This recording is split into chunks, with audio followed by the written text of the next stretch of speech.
I'm Tammy Lee Meyer, and I'd like to welcome you to Sensorica Hackathon. I am joining us today from Vancouver on the unceded territories of the Coast Salish Nations, and I would love to hear a little bit from Tibby about the project. Perhaps, Tibby, you can start us off with giving a bit of an overview. Yeah, thank you, Tammy. This is Jim here. Hi, everyone. So we're setting up a day-long hackathon on hardware development. The main goal of the project is to develop this open source scientific instrument that will be used to characterize photovoltaic cells. Cells, yeah. Right? So this is a funded project by Queen's University, and why we do it, and why we do it open source, because we want the scientific instrument to have the greatest social impact and outreach possible. Okay. So what do you mean by that, Tibby? Maybe you can just go a little bit more into the social impact of managing this project in an open source way. Well, normally what it's done in universities is that a student works on a project, and then he builds something which remains at the university, and probably there's a paper that is published. This is how the work gets communicated, and this is how it spreads. The problem with that is that the device itself will not be supported normally in the future. So there is a discontinuity. If somebody reads the paper and he wants to reproduce the same system, the same device, if they have some problems, there is no forum to go to ask someone. If they call the university, the student might not be there.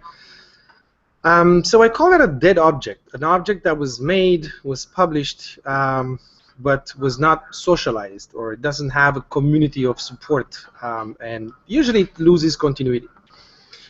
So what we're doing here, we're developing it in open source, in an open source way. We're doing an outreach campaign. We're transparent about our processes. We're trying to get as many people as possible involved. We're trying to find stakeholders of this device. And the idea is that once we do it together, once we co-create it, it'll be a live object. It'll be an object with a community, with a virtual space where other interested people can come and ask questions and contribute and continue to evolve it, to develop it. So we believe that making this scientific instrument in this way, it will have a wider implementation. More and more people will use it. Not to talk about other characteristics of open source instrument, which is lower cost, interoperability, made to last and to be continuously improved, and so on. We forgot to invite one group of people. We forgot to invite the actual commercial companies that manufacture and make some of these devices. Yeah, actually, there's a company in Mexico that are interested in what we're doing, okay. And so what they do, they install solar systems in rural areas in Mexico. Mm-hmm. So I have to check my emails, but we have a meeting with them pretty soon, actually. I meant that in a kind of sarcastic way too. Yeah. The actual companies making these devices, it seems to be like there's a few of them. Oh, okay, you're talking about. Yeah, that's what I'm talking about. Yeah. I don't know how thrilled they are to hear about open source devices, and it's kind of disruptive for these manufacturers of these devices, which seem to be a little not over-engineered, but they cost an arm and a leg. And what we're doing is reducing the cost and spreading, like Tibby said, the use of these actual devices. Yeah. So, But that's some of the change that is required. Tibby, Yeah. I am going to ask you to be more in the frame, if you can just focus on that, just so that you're not off camera when you're speaking. Snuggle in. But yeah, we are in a changing landscape of and openness, and this way of working together, I think, is incredibly important. And so I'm really excited to be able to participate and to see what has been developed at Sensorica, not only as a process, but as a culture of being able to work together to create and to create actual things, not just software. Yeah, and actually this is a scientific instrument, so it's a generative product or device in the sense that once you have it, you can make stuff with it, and you can use it to improve solar technology. And since okay, so yeah, Tibby, let's go into that. Let's go into some of the use cases of what the photovoltaic characterization project can do. Some potentials. So for now, what we're doing, we're building an instrument that can do characterization of two types of samples. What's that mean? One of them is the photovoltaic cell itself. It's just a little piece of material that transfers photons, so light, solar light, into power, into electricity. And so they want to study these new materials used in photovoltaic cells. They want to see how they react to different colors and how they react to different angles of incidence on the sample. And then the device can also be used for a complete solar cell or a solar panel. Okay, so a solar panel is made out of many little materials like that I just mentioned. Okay, they're just packaged together on a substrate and connected together electrically into a fully functional device. Okay, so you'll be able to test the main component, the fundamental component, as well as a whole packaged solar panel with this particular instrument, a small solar panel. Okay, we're not talking about huge huge things. And this helps universities and communities and companies to essentially improve solar technology. Right.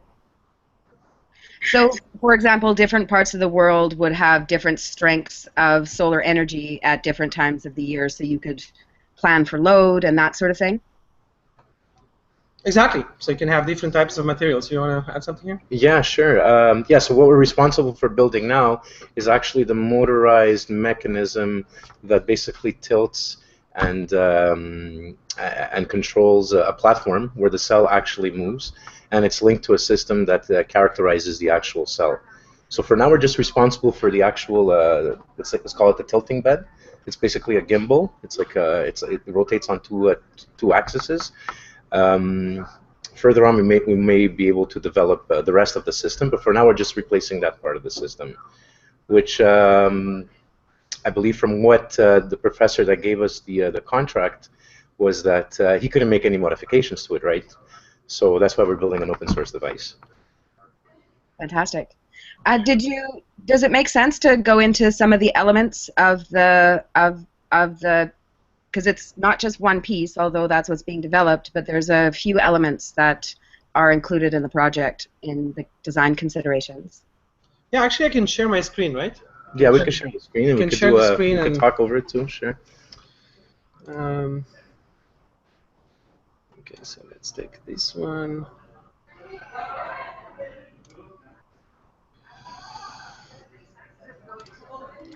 Okay, there we go. So I'm gonna I'll navigate to Sensorica's website and just show everybody how to get more information about the project. You just type PV space and it'll find you all the pages about this project. And we have here PV characterization, which is the name of the project, PV photovoltaic characterization.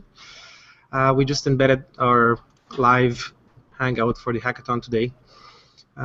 Here you have an orientation tool if people want to contribute, so they can know where to ask questions, or if they want to participate, they can just click here. So this project is funded, and anyone in the world who wants to contribute to this project, you know, they get rewarded. They get there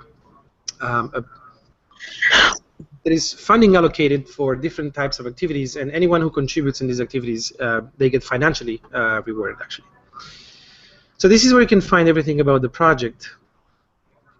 And if you scroll down, you will have a database where we store the documents, all the information about how this thing is going, how it is being developed. So at this moment, where today for this hackathon, we're going to work on the design of electronics and mechanics of the device. So I can walk you through this document. And we're also working on the software. I'm trying to find the software here.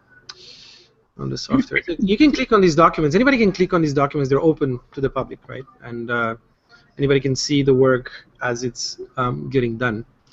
So let's go back. I'm going to interrupt. We're at milestone 2. So milestone 1, maybe you can just talk a little bit and give a little bit of a backgrounder on when this project was contracted to Sensorica and when it started, and just give us a little bit of an overview as to the work that's been done to date. That's a good question, Tammy. So this is the planning tool. You can get to the planning tool from the project page, and it shows you all the steps through which this project will go. Milestone 1 was about design consideration. So we just got together and brainstormed about this particular device. Okay, everything from how people would use it, in which environment it will be used, other instruments that it would have to interface with, so on and so on. So all the considerations about the design, and then we produced a report from the milestone 1, which informs the design stage. Possibilities, yeah, all the different possibilities too. And the project started what day? The project started on July the 18th. Milestone 1 ended on June the 2nd. So now we're right in the middle of the design phase, which will end on June 17th. July. Sorry, yeah, July 17th. Yeah. Fantastic. After we finish the design stage, where essentially we're going to produce some 3D models for the mechanical part, and describe the electronic system and how everything will come together, we'll move into the prototyping stage. So here's where we write the code for the software, 3D print the parts and assemble them for the mechanical, components, and then put together the electronic system and build the first prototype. And the milestone 4 is after we get some feedback from the first prototype, we have to make a second prototype / product, which is a device that is almost, let's say, bug-free, right? Yeah. That can actually run in a lab environment. You want to add something else, Jim? Yeah, well, you wanted to know exactly the different components of it, right? Like what made up the system? Yes. Okay, go ahead.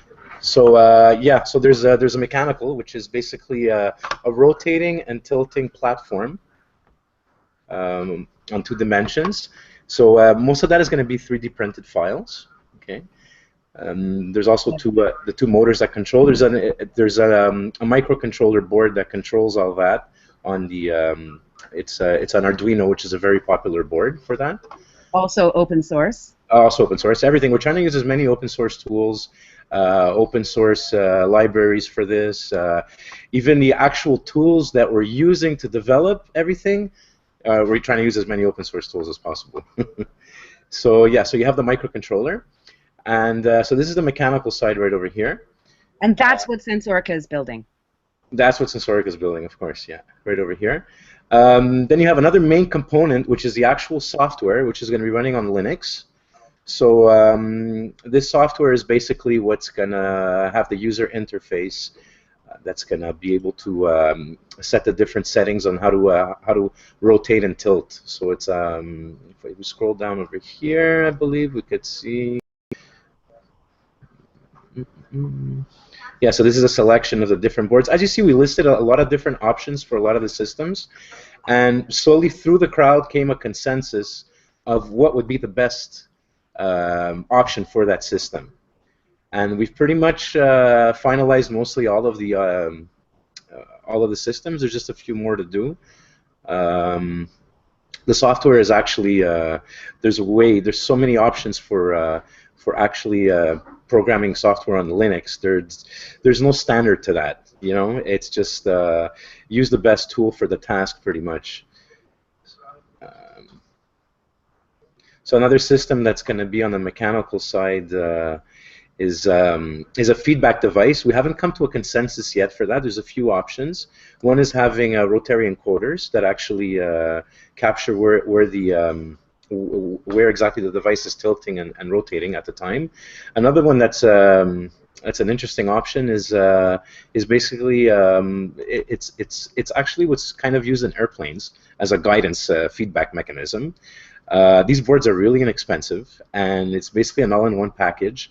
And they tell you it's like a level. It's like an electronic level, basically, telling you what position, what angle, whatever it is mounted to gives you. So this could probably be the actual feedback mechanism that drives the motors. So that's actually showing the physical location of the gimbal. Yeah, it tells you, it gives you direct feedback, and it gives you an absolute value of exactly where it is in 3D space. Cool. Yeah, I mean, there's more complicated ways of doing it that are cheaper. You know, you could use encoder wheels, and we listed all these options. I think after today, hopefully, we come to a consensus for all this, so we can move forward with some of those systems. And then there's always the keep it simple theory of doing. So, great. Yeah, of course. But because it's open source, we're trying to also use tools that are very sociable, meaning that, I mean, like we're trying to decide what language to actually program the software in, and there's so many options. But the one that seems to be gaining girth is Python. Because there's a huge community around it, because the barrier to entry is very low. Almost anybody can learn it very easily and program it. So once you write a software, you want it to be accessible for people, right? Yes. Okay. That's part of the socialization of the process and socialization of the device itself, to make it very, very accessible. Software. You want to talk about the software here? Yeah. So we have the software. So these are the working documents. If someone wants to contribute, this is where we document what we do, so you can get up to speed about what. Go back to the. Sorry to interrupt, Tibi. Yeah, let's go back to there and just. Can we go around to all of those pieces and just quickly talk about them? Yeah, sure. I haven't quite done that yet. Okay, sure. So this is the. Should we show what the machine they have now looks like? We could show them that. Yeah. It's we have to search it. Go to the database again. Yeah. Here. Go down to the database. Yeah. So.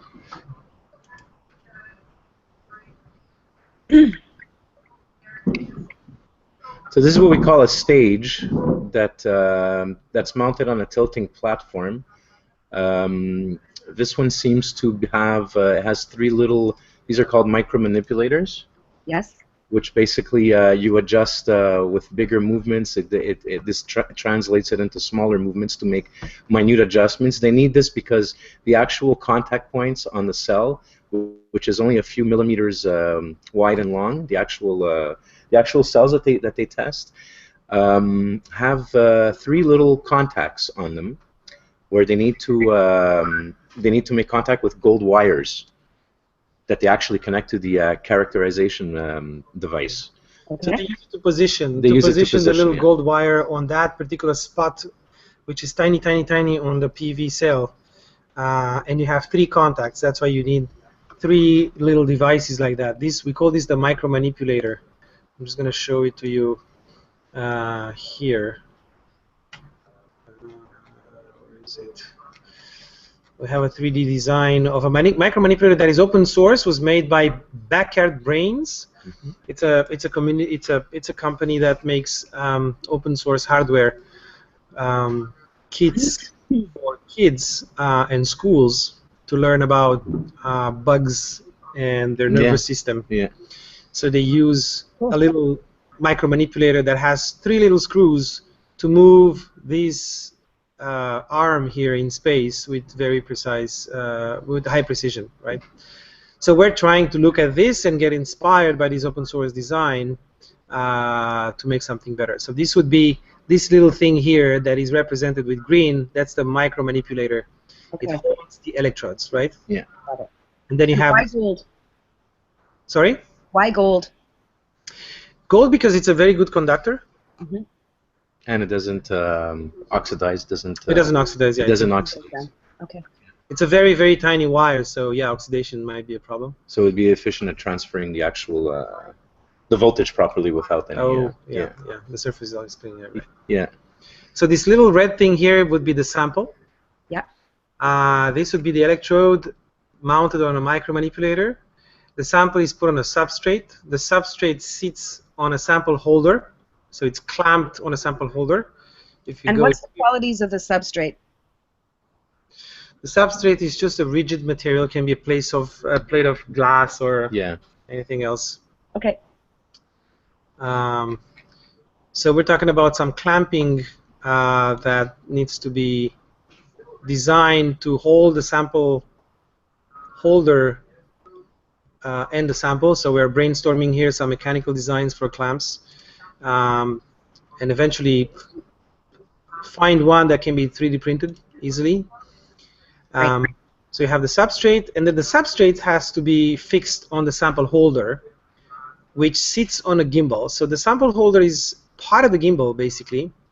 You can take it out and put it in easily, and the gimbal is the device that makes the tilting of the whole thing, right? So everything that sits on the sample holder, which we also call the plate or the stage. The stage. The stage, yeah. Okay, so this would be the stage with the little micromanipulators. The sample in the sample holder would be here on the stage, and then this whole stage is mounted on a gimbal, okay, that changes the orientation in 2 axes. And then you have a lamp that models sunlight, projects light onto the sample. So with the gimbal, you're changing the orientation of the sample, and you're using some sort of acquisition device to get data from the sample. Right? And can you give an example of an acquisition device? Well, it can be something that measures voltage. It can be something that measures current. These are the most commonly used to measure what they call the QE, or the quantum efficiency of these cells, which is their ability to turn photons into electrons. Exactly. Yeah. Exactly. Yeah. Great. Yeah, but we're not responsible for the acquisition device. They're still going to use the one that came with that tool, the one that they already have. It could be a project for the future to make an open source one. For now, we're just responsible for the gimbal, the base, the micromanipulators, and the rest of the system and the software. But we still have to link it. We have to find a way to link it to their existing acquisition device, so that every time that our whole platform here makes a movement, this has to measure it. So it has to also record what angles it was at. Right. So we have to synchronize the both, you know. So there's other things to take into account. How long does it actually take for the device to register a measurement? So we're linking all these things together slowly. Yeah. You want to talk about the microcontroller and the motor driver? Yes, please. You turn the Yeah. So the microcontroller is responsible basically for driving the motors. Okay. So it receives commands from the software, and actually. And tilts and rotates the whole the stage in the various different angles. Okay, the feedback system obviously feeds back the motors and checks the position, and it all communicates with the software. So the microcontroller we're using is an Arduino. It's probably going to be the Uno, unless we realize that we need more power, and it's a very popular board. It's available everywhere. It's a hobbyist board. It's used pretty much everywhere. It's an open source microcontroller board. We decided that we're going with stepper motors, which we're going to be micro-stepping to get the actual, because the accuracy we're supposed to have is 1 degree for this device. Yeah, below 1 degree. Below 1 degree. Below 1 degree, the accuracy. But the steps need to be 1 degree. Or they could be less. So from 0.5 to 1 degree. From 0.5 to 1 degree, yeah. Right. I'm just showing Danielle's work on 3D modeling. So he started to actually design the micromanipulators. For now, the screen is black. Daniel, can you stop moving a little bit and put something in the middle of the screen? I just want to have a little shot of your. Let me go back here and go back again. Because when you're moving, it takes too much computing power.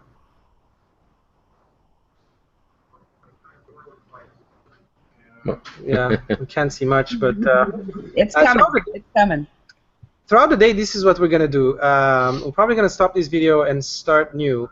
And people can actually see live how this thing is getting developed. We're going to jump from 3D modeling to electronics design to code writing and software development.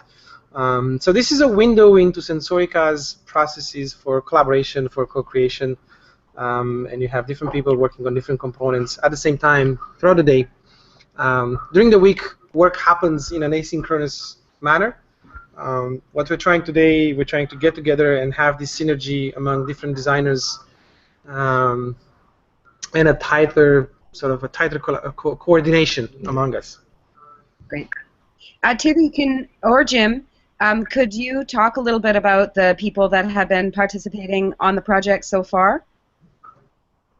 Yeah, sure. We have for the first milestone, we were almost 10 people, I believe, that participated, including yourself, Tammy, and Tibi and I. We have Abran from India, which is working mostly on the electrical design. We have John in Australia that's worked on the software.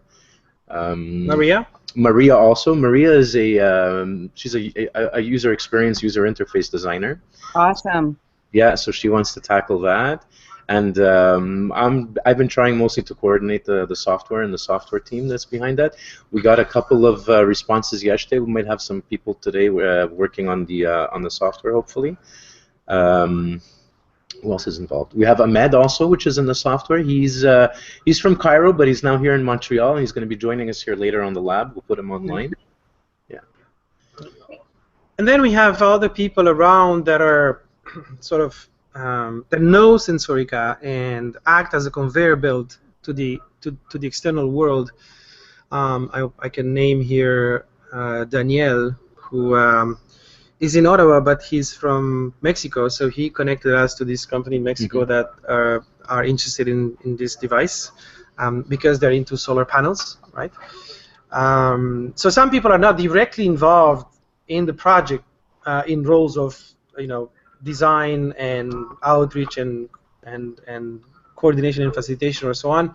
But these people are sort of observers that are really enthusiastic about the project, and they just spread the word and try to connect other people to Sensorica and to this particular project.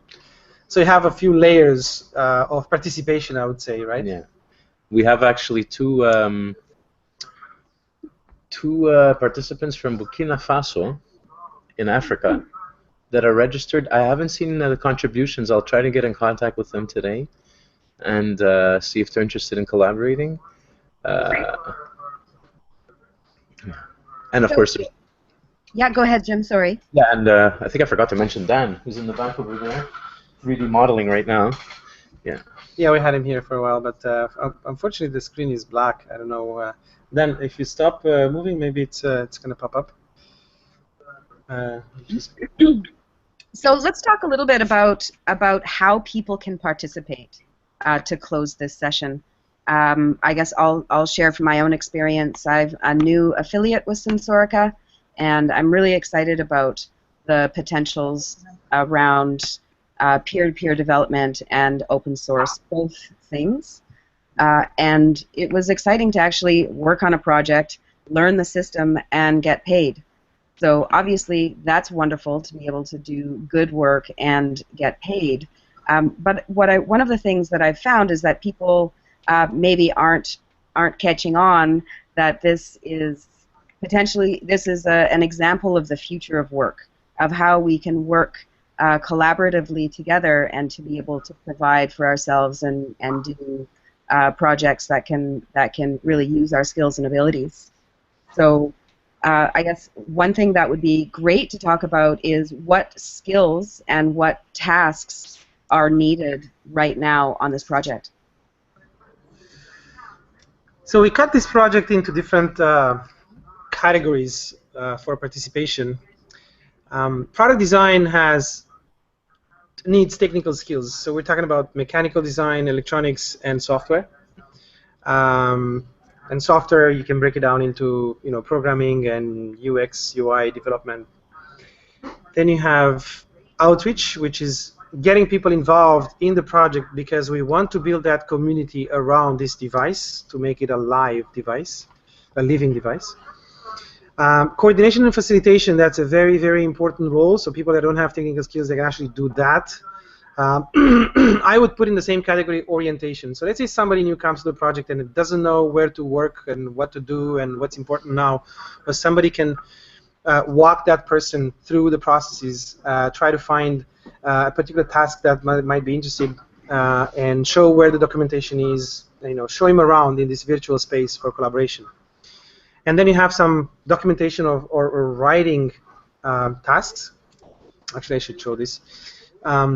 Which are about capturing everybody's work and putting it in a document so everybody can understand, right? And in the end, the device will come with its own documentation and manuals and reports and so on. So that's also a very important role. I would also like to go back to what you said. Yes, there is what we call an extrinsic incentive to participate with this project, which is, hey, you're going to get paid if you if you participate in building this thing, which is good, okay, because people do need to make a living. But also, there's a lot of other things around this project. So first of all, it's a technology that is changing the world. We're talking about solar power. So being able to participate in this project gives you a purpose. So I think that's really interesting. There's a lot of people that are very excited about creating social value in this particular way, that it doesn't get captured or that it can penetrate in emerging markets, in emerging economies, and so on. And other things, it's like getting used to doing hardware with people and having fun working together, learning about open innovation, learning about co-creation, learning about tools that we use to do online massive collaboration and so on. So there's a lot of things that you can get from this project, not just the money thing, right? No, there's a satisfaction of being part in something that's going to continue living on for a lot more than, like you mentioned, like you said before, some dead object that was created inside a company, put on a shelf, sold, used for 5, 10, 20, 30 years. Open source projects, you never know where they're going to go. You never know how big they could get, how much they'll evolve. People later on could find, and we have already found other uses for this device. It could be used for telepresence robots when you're doing conferencing. You could modify a few lines of code, add a few extra electronics, mount it sideways, and this thing will actually follow your face while you're talking, like we're doing right now. There's a lot of uses for something similar. So a lot of things could come out of a project like this. And I guess I'd like to lean into your comment earlier, Jim, around disruption.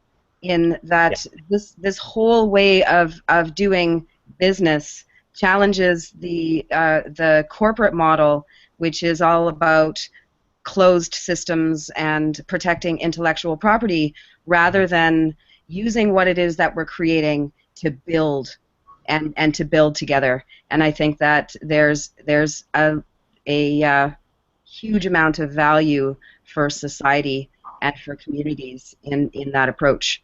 And that's one of the things, obviously, that's most exciting about open source and peer-to-peer. Oh yeah, for sure.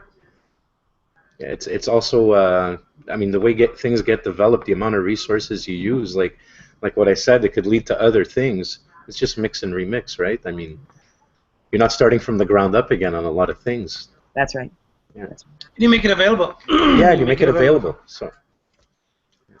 Fantastic. So, any last words before we bring this segment to a close? Well, I don't know. Let's have some fun today. Yeah. Let's see where we can bring it. I don't know what the weather's like there. Here it's a gorgeous day in Montreal. I think pretty much everybody's. It's Friday and people are going to wrap up work, and I think that's a nice weekend, eh? But it's okay. We're going to be in the lab all day. Well, over here in Vancouver in BC, I was actually away when the apocalypse happened. You guys might not have heard of all the forest fires in BC, but on Sunday, Vancouver, like you couldn't see. It really looked like it was apocalypse time. I was up country, but I saw it on the news. It was crazy. So we're hoping for rain. I'll be honest, rain with no lightning, because this province is just burning. Yeah. So enjoy your nice day. I'm going to pray for rain. Okay, Tammy. Thank you for hosting this this hangout, and yeah, we'll meet pretty soon online doing some work, right? Awesome. And how long's the hackathon going today? It's gonna go the whole day because we want to give people a chance to participate. Like Jim mentioned, some collaborators come from Pakistan, somebody comes from Australia, so there's people from different parts of the world, and we want to give them a chance to get together, you know, for this live event of co-creation, right? So it started at 10 o'clock in the morning, and it's going to finish 10 o'clock at night Montreal time. But if people want to continue, you know, they can go on forever. Awesome. Well, thank you guys for all your work, and I'll look forward to checking back throughout the day. Okay. Thanks, Tammy. Yeah.